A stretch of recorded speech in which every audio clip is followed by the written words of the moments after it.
We are MMS Inspirational. We are a faith-based, music-focused podcasts created by producer Ronald Tyke Oliver. MMS Inspirational Podcast is the place to be inspired, encouraged, meditate, unwind, relax, reflect, and enjoy the goodness of God's Word and positive messages through amazing music. Listen to us on Apple, Spotify, and Amazon. Check out MMS Inspirational and be blessed. We've been made endure for a night, but joy comes in. Why you need to know about private credit and how to build a diversified portfolio. Enjoy.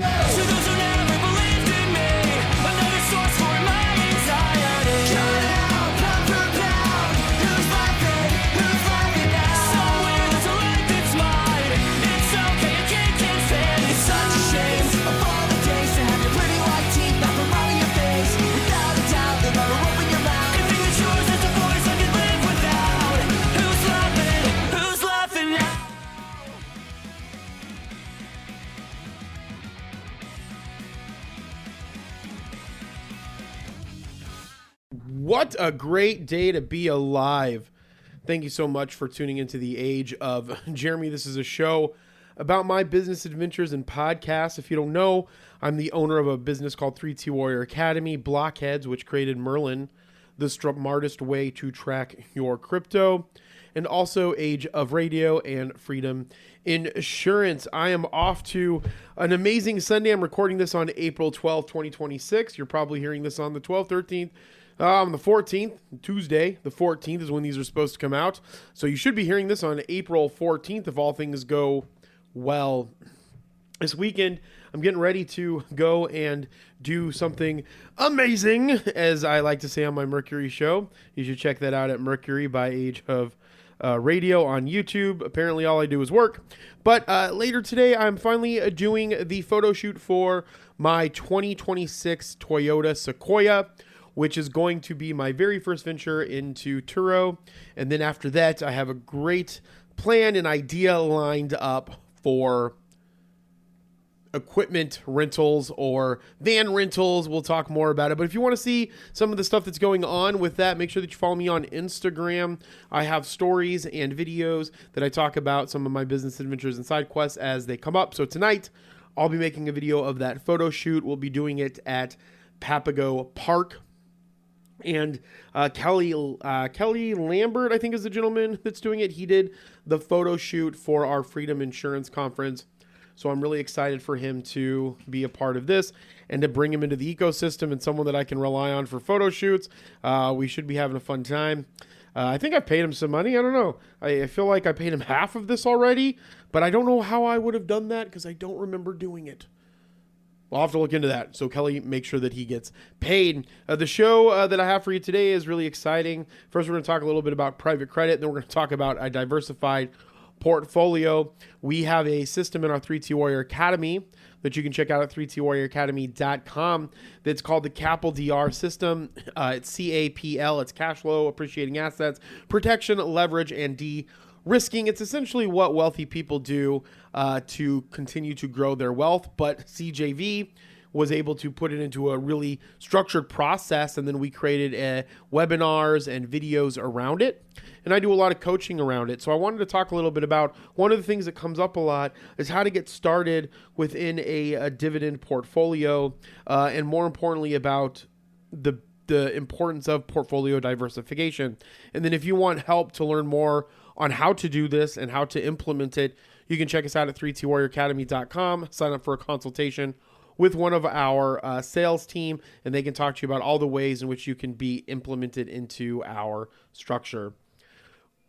If you also don't know, we have a new show on YouTube called the New Wealth Transfer Podcast. It goes live at Arizona time at 12:15 p.m. And one of the reasons why we use Arizona time is because Arizona doesn't change. It makes it easy for us. So we can say we're doing it at 12:15 Arizona time, and you, wherever you're at in the world, that need to figure out what that means for you and how to tell time as it relates to whether you're in Eastern and what that means for Arizona time. I don't know if that made any sense, but that's what I'm going to say, and we're going to move right along with that. And on that show, the New Wealth Transfer podcast, we've been talking a lot about private credit. And essentially private credit, if you don't know what it is, private credit is when a non-bank institution lends out to a company. And that could traditionally, that's usually through private companies, but there could be instances where that is a public company. And I think it's really important, and I want to keep bringing this up, that we should care about private credit. I'm trying to find some videos that I made on TikTok or on Instagram many years ago about what was going to happen with the private credit market. Because essentially the way that loans work traditionally for private credit is that they work similar to commercial loans, but not necessarily all the time. But what will happen is it'll be structured in a balloon payment. So for example, let's say that I lend out $50,000 or $100,000. We'll do $100,000. I lend out $100,000 to someone. They're just paying me the interest on it, right? Because they're trying to utilize that leverage as best as they can without as much cash flow outlay. And I am getting the interest payments on it on a monthly basis. At the end of, say, 2 years, or we have to restructure that loan by either redoing it and extending it and changing the interest, because interest rates would have risen. So the interest payment that we're paying out on a regular basis goes up, and then we don't have to pay the principal back. So essentially you can have this loan completely outstanding because what the person that's lending to you is doing is they're creating a consistent cash flow for those interest rates. So the problem arises though in private market is when the interest rate environment goes up and that cash flow outlay gets so large that the business that borrowed the money can't pay for the interest expense. Okay. The other thing that can sometimes happen is if we get into a position where we have a recession and businesses are hurting, when they try to re-get the loan again after the term is up. So in my example of the $100,000, let's say it's 2 years, at the end of 2 years, let's say the economy is different and the business isn't doing well, the private creditor might say, hey, look, we're not going to redo this for you. You owe us the $100,000 right now. Well, if the business doesn't have the $100,000, they can't pay for it. So then that debt essentially goes into some kind of default position, and that's what happens.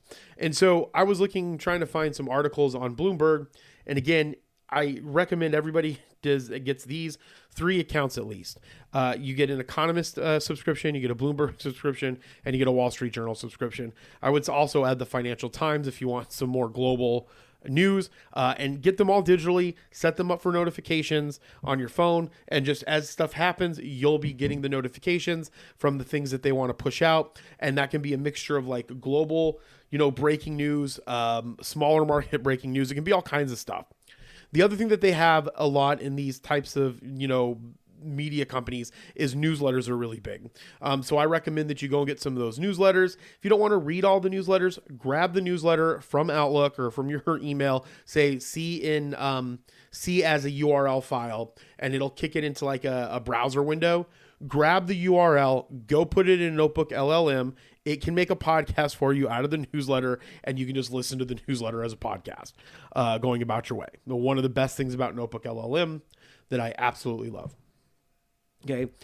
So I was trying to find some articles about this specific situation, and there's tons of them. If you go to Bloomberg and you just type in private credit, there's like an article every other day about private credit.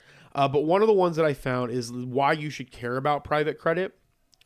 And in this article, this is from a newsletter that is out there called Odd Lots. It's by 2 people, Joe and Tracy. I don't know who specifically they are. They're probably some big name people that maybe I don't know. And this newsletter comes from Bloomberg by them, and it's Odd Lots newsletter. And so Tracy spent, this came out on April 6th. Tracy spent the previous week on Slate's What Next TBT, to be determined podcast, to talk about troubles in private credit. So if you go to Slate, and I'm a big fan of Slate, so I like listening to their stuff, you can listen to the whole thing over on that specific podcast. It's Slate's What's Next to be determined podcast. And so one of the things that Tracy wants to reiterate is that there's a very good reason to be worried about what's happening with private credit. even if you don't think we're about to see a financial crisis of some sort. Now, I'm going to have put my opinion in here that's going to be slightly different than hers, saying that it could be like a financial crisis, but let me get through this article first. One thing that Tracy said on the podcast is that the whole question of, is this going to be a 2008 style crash, is kind of frustrating to her because it tends to frame the issue as an either or scenario. Either we're going to repeat a great financial crisis or we're not. And I agree with her 100% on that. Now, she argues that even without a 2008 redo, everything is not completely fine. To understand, she positions a chart inside of this Bloomberg article.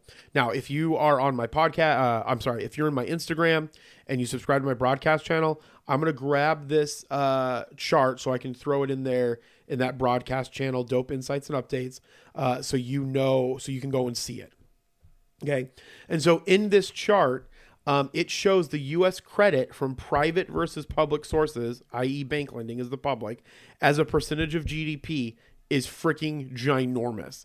What's clear is that America's marginal credit creation has in recent years not come from bank lending, but from the private market. Tracy, the author of this, or the person that was on the podcast, part of this Odd Lots newsletter, is saying that this may not be systemic in the way banks are, but it has truly been the swing producer of financing in an economy that is increasingly focused on private as opposed to public assets. And this is where I disagree with her, that it is a systemic problem. And the reason why it's a systemic problem is because of what we did, the same thing that we did with mortgages. So there are a lot of equity companies or private companies, or fund companies, not equity fund companies, but fund companies, whether it's through equity or through debt, right? They do funding. Is that a lot of them, what they end up doing is they create a portfolio of private credit in this case. Then what happens is larger institutions like BlackRock, JP Morgan, just to name a few, State Street maybe even, or these larger like investing companies that are more public facing, they come in and they buy up all of this debt, and then they take that debt and then they create different types of ETFs so people can have access to the private credit market vis-a-vis ETFs.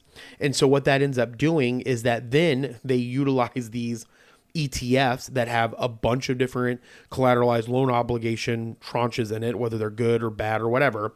And then they go and sell those and put them into 401ks. They go and sell them on the marketplace. People can buy them as ETFs. People can buy them as different types of funds.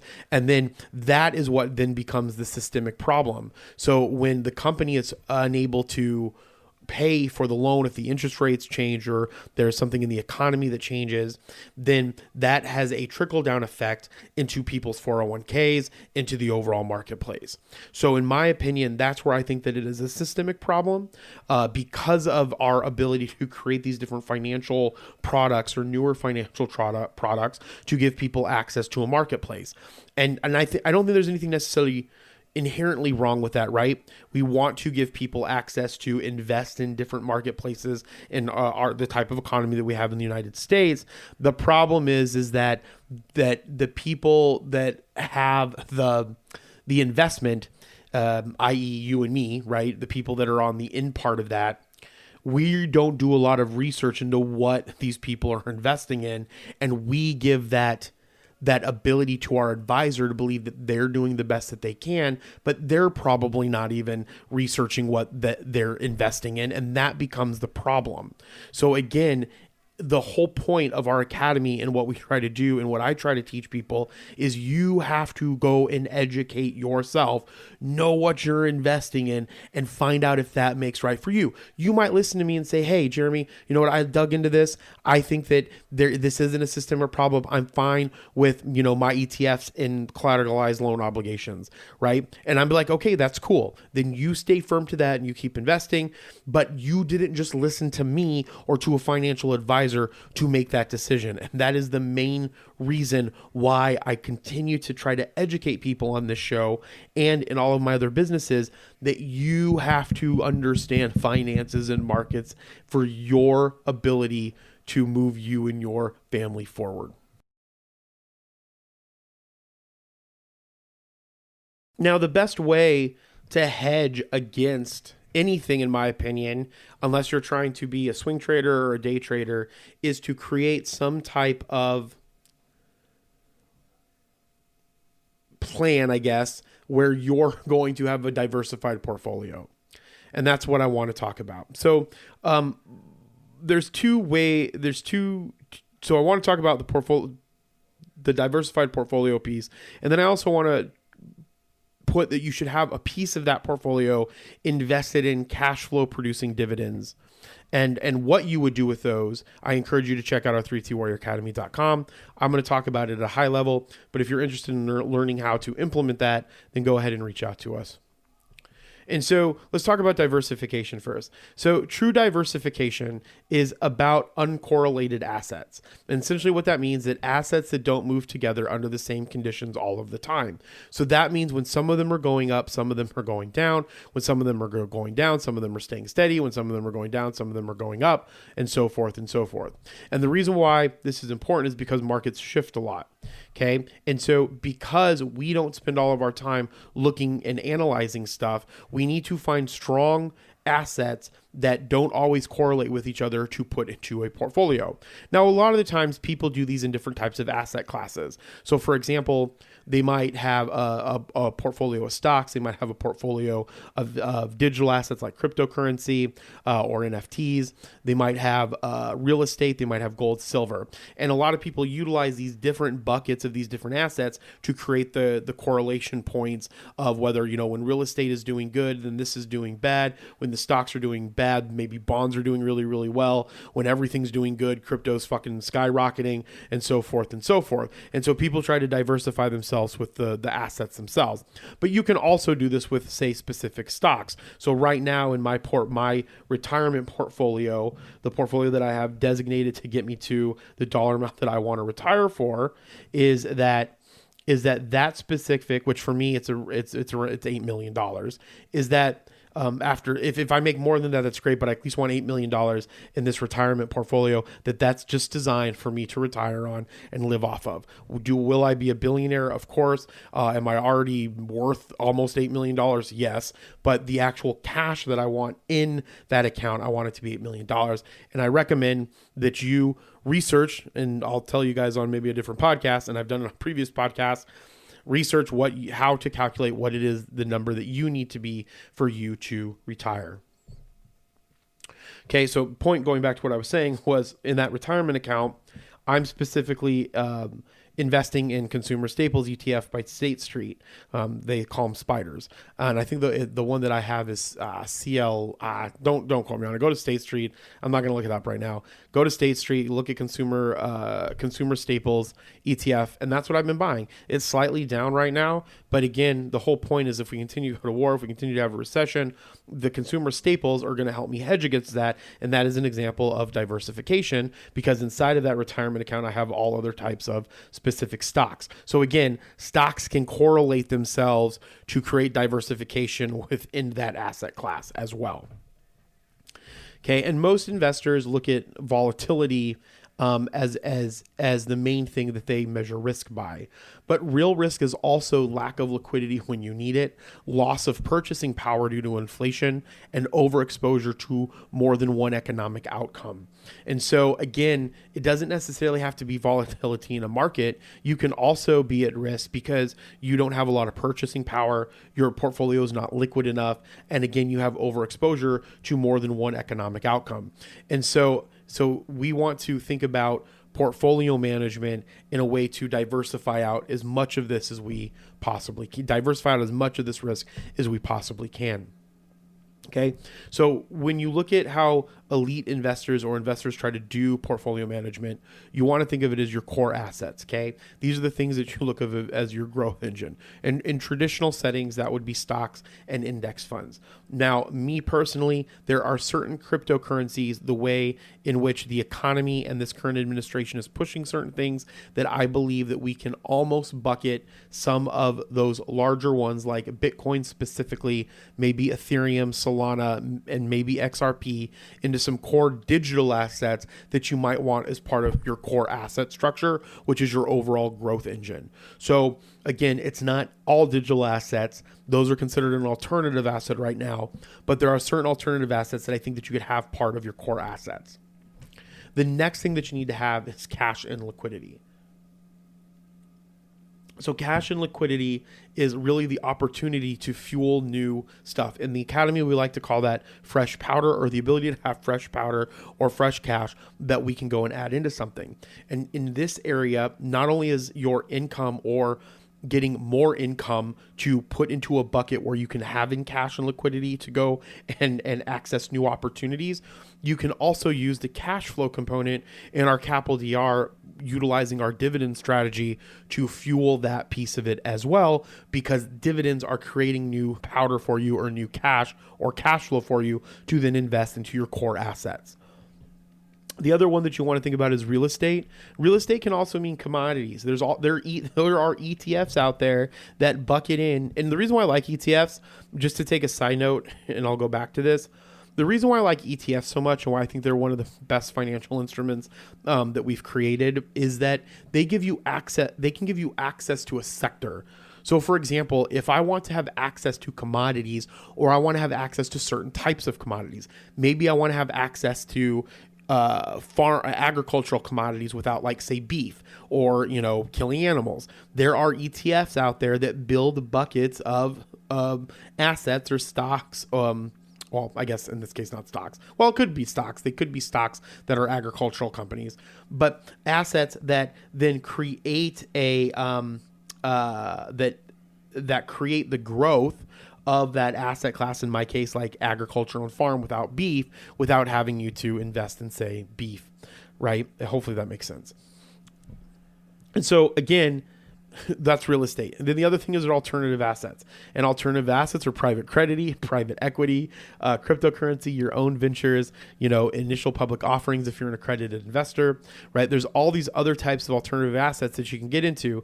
And when you look at the overall diversification of a portfolio, you can then think about those assets and try to go and buy into them and make a diversified portfolio. Now, I'm not a licensed advisor. So again, you would want to talk to a financial advisor to get their take on it. But more importantly, I recommend that you educate yourself on portfolio theory and analysis, and then you can go and do the research, and you can become your own financial advisor and take sovereignty over your own wealth, right? I think of sovereignty over your own wealth. I think there's a mixture, to digress for a second.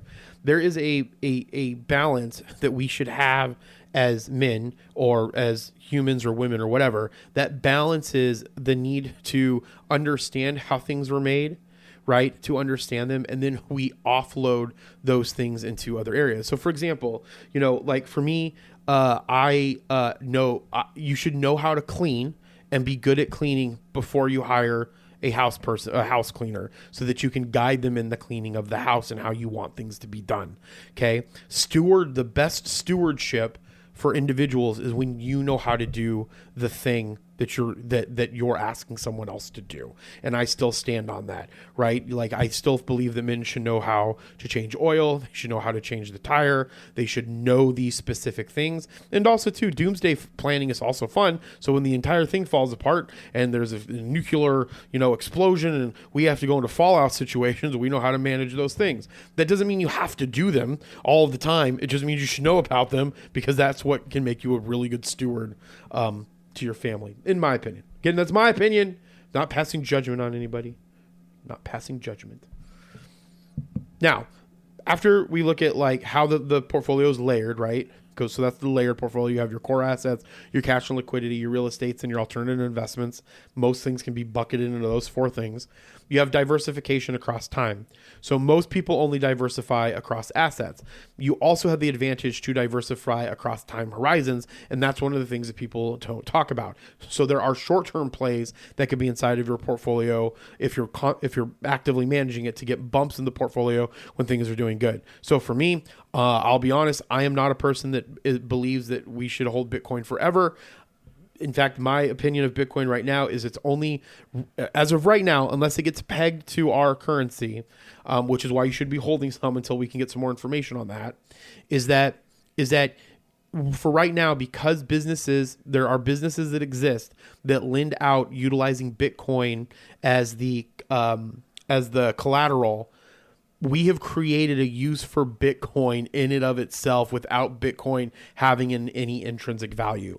So while that is created, that is a short to midterm play for me for having a bunch of Bitcoin in my personal portfolio, right? When I talk to other people, I educate them on that. They can make the decision after that if they want to have it for a whole long term. Like Coach JV, he's going to hold his Bitcoin forever, right? As of right now, we can borrow against it. If that starts to go away, I don't really see the point in it as an intrinsic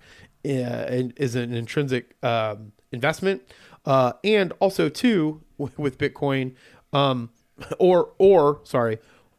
or if it gets tied to pegged to a U.S. currency, then it has a benefit. Okay. And what I mean by that is there's a thought process that if you want to deflate a currency or you want to revalue it after it goes to a floating mechanism, you need to repeg it to some type of asset. And it is possible that that asset could be specifically Bitcoin. So that's why I'm buying up Bitcoin. And so in that case, that's more of a short-term, mid-term plan. Long-term compounding, I'm a big believer in Microsoft, Adobe, Casey's, which is a Midwestern, what is it? Like a Quick Trip. You don't know what a Quick Trip is. Maybe you know what a Casey's and you don't know what a Quick Trip is. A convenience store. And then you have like treasury bills, which I don't technically look at those as of right now as a long-term play. But again, you have different things inside of your portfolio that are things that you have for a short period and things that you would have for a long period of time. Okay. And we don't think about things all the time in those type of time horizons. What I recommend to people that I coach is after they do their research every quarter, they sit down with me, they sit down with someone, they sit down with themselves, and they relook at what they have, and then they decide what are the things that they're going to carry for the longer period, what are things that they need to exit out of, or things that they need to carry for a shorter term than they might have otherwise thought, and then you put a plan in place, and then you execute. Again, you don't have to do this on a daily basis. You don't have to analyze charts all the time, but you do have to have a plan, and you have to reflect on that plan and make adjustments to the plan as needed. So again, the thing that we're talking about as it relates to the portfolio, you have that risk isn't just the volatility.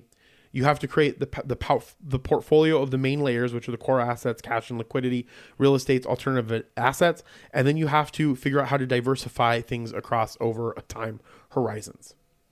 And essentially what this allows you to do is it allows you to take risks without being destroyed. So if you have diversification and something is crashing or something is going bad, it doesn't completely wipe you out.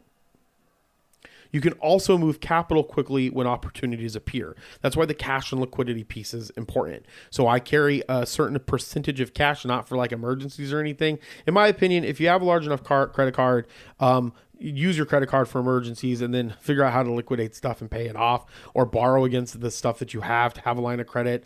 I think credit can work good for emergencies in the event that you have the liquidity somewhere to pull from to pay that off. So again, liquidity is important. You don't necessarily need to have like the cash on hand. So that's what I do for emergencies. And then I also carry some cash because I like specifically having cash in my house for fun to look at and to play with and throw on the bed and like run through it and so forth. Okay. But you have to have that as part of your plan so that you can understand that if something bad happens and you need to have some type of liquidity, cash, or selling of stocks fast, that you can get that liquidity to take care of the expense that arose.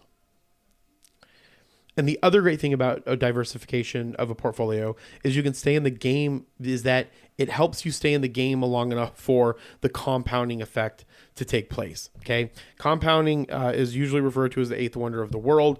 From a mathematical standpoint, it's pretty basic, but from a beneficial standpoint for finances and growing finances, it's just that you earn money and then that pile of money goes on top of the pile of money that you have, and then you earn money from the larger pile of money, and so forth. And that's how the compounding works. And when you have a diversified portfolio, it allows you to get hit, But then because you got hit and you didn't lose everything, that can continue to grow and grow over time, and then the compounding takes place. Now, the last thing that I want to mention is this dividend idea. And so when you learn about CAPL DR in our system, head on over to 32warrioracademy.com. If you have more questions on it, just DM me on socials at Age of Jeremy, and I can get you in contact with who to talk to get into the program. But when we think about cash flow, we're wanting to take the cash flow from our working years, and we're wanting to create income. And one of the things that we don't talk about in stock a lot, or on a basic stock level, is that stocks grow in certain ways. Some stocks are focused on growing through appreciation, and some stocks, ETFs, anything is created or utilized to create a dividend income stream. So for example, one of the most famous ones is Coca-Cola. Coca-Cola plays a dividend stream on a regular basis. So does Pepsi out to its owners, one of those being Warren Buffett, and he makes millions and millions of dollars off of those dividends that are paid. Okay. Now he owns a good share of Coca-Cola, but the point is that we don't buy Coca-Cola so that we can see it go from $20 to $9,000. We buy Coca-Cola because it might go from $20 to say $50 or $100. I don't even know what Coca-Cola is at right now. I'm making up numbers. Go up, but the point is it's creating an income stream for you. And that's one of the things that we don't talk a lot about, is that we want to create income as a part of our portfolio. And to do that, you need to buy ETFs or stocks that create income to you on a regular basis. And we don't want to, in total, think about the appreciation value of it, because we're not buying these things for them to appreciate. We're buying them to create income for us so that we can live off of into retirement. The way that most portfolio theory goes is that you bucket it all into a giant portfolio, and then you decrease it out over time as retirement. In my opinion, it also makes sense to have a bucket of a part of the portfolio that's dividend income that just pays out to you, and you get to live on that income while the other portion of it also appreciates, that you can then take from as well. And so when we're talking about our cash flow portion and our CAPL DR strategy, that's really what we're trying to get people to understand, is that you have a certain amount of money, right? Say it's $1,000, $2,000, and that $1,000, $2,000 you actually go and you buy dividends with, or dividend producing assets with, and then you utilize that as new powder to buy other assets with. Okay. So for example, you take the $1,000, you take 10% of it, you put it into really high yield, risky dividends, okay, that produce really high returns, knowing that appreciation, it's not going to appreciate a value, the value of it's going to go down. Then you diversify that out by mid-term, mid-risk stocks and ETFs that produce dividends, and then 60% of it in better producing, better, I guess, more conservative companies that produce dividends on a regular basis. And I think I want to mention that here on this podcast, because it's a big piece of a portfolio that a lot of people don't talk about, because you want something to produce income for you in life that you can then just use to either invest in new stuff or to live off. Now, in our CAPL DR system, we never live off of this. We utilize it to buy more assets to start the process of the CAPL DR. So if you want to learn more about that, head on over to 32warrioracademy.com or reach out to me on my social media, and I'll put you in contact with one of our sales team, because again, this is the system that we've utilized to build our wealth, myself into the higher, the high seven figures, I guess it would be high seven figures, because 8 would be after the 10. So high 7 figures, and then CJV into the 10 figures and beyond. So again, it's really important that you understand these things, and it's really important that you move forward with these as well. And I'm as far as the CAPL DR stuff goes, I will not jump on a consultation for anything related to investing. I will for insurance, but you need to go and join our 32 Warrior Academy system. And the best place to do that is go to 32warrioracademy.com, give the information on one of the forums. We will go ahead and get that over to our sales team. They'll reach out to you and see how you can become part of the game that we're playing, which is the game, in my opinion, that the elites and the wealthy do not want you to know about. So, as I always say, be thankful, grateful, and kind, and we'll talk with you soon. Bye. Tell me, how does it feel? Tell me, how does it feel? I see the meaning of life life in your eyes, it's like swimming in the ocean at night. And when I'm with you, it's like I'm on fire. Nothing is real outside myself and your smile lines bring me down with sweet soft sound. My name, the way it sparkles when it leaves your mouth. Fill my soul with you.